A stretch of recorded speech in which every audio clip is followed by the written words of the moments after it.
ఆంధ్రప్రదేశ్, తెలంగాణలో బయటి రాష్ట్రం నుంచి మార్వాడి రావడంతో రాబోయే కాలంలో పని సంక్షోభం తప్పదని నిపుణులు హెచ్చరిస్తున్నారు. ఇప్పటికే పలు కీలక రంగాల్లో ఇతర రాష్ట్రాల ప్రజలు పాతుకుపోయారని, ఇది ఇలాగే కొనసాగితే తెలుగు రాష్ట్రాల్లో ఆర్థిక సంక్షోభం ఏర్పడే అవకాశం ఉందని నిపుణుల అభిప్రాయం. బీహార్ వాళ్లు ఇటుక బట్టి నుంచి వరి నాట్లు, పత్తి ఏరేదాకా అన్ని రకాల కూలీ పనులు చేస్తున్నారు. ఒరిస్సా వాళ్లు అన్ని రకాల కార్మికులుగా, వంటకాల తయారీదారులుగా చేస్తున్నారు. రాజస్థాన్ వాళ్లు టీ స్టాల్ మరియు హోటల్, శానిటరీ షాపుల నిర్వహణ చేస్తున్నారు.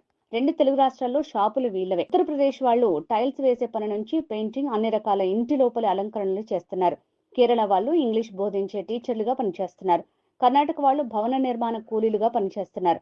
ఇలా ఇతర రాష్ట్రాల నుంచి ఇక్కడికి వచ్చి ఎంతో మంది ఉపాధి పొందుతున్నారు. రెండు తెలుగు రాష్ట్రాల వాళ్లు మాత్రం మందు, మాంసం ఎవడు పంచుతాడు, ఎవడు ఎక్కువ డబ్బులు ఇస్తాడు అంటూ పూటకో జెండా చేతిలో పట్టుకుని తెలిసిన పనిని, చేతిలో ఉన్న వృత్తిని వదిలేసి సమయాన్ని వృధా చేస్తూ ఉచితాలకు, వ్యసనాలకు బానిసలై జీవిత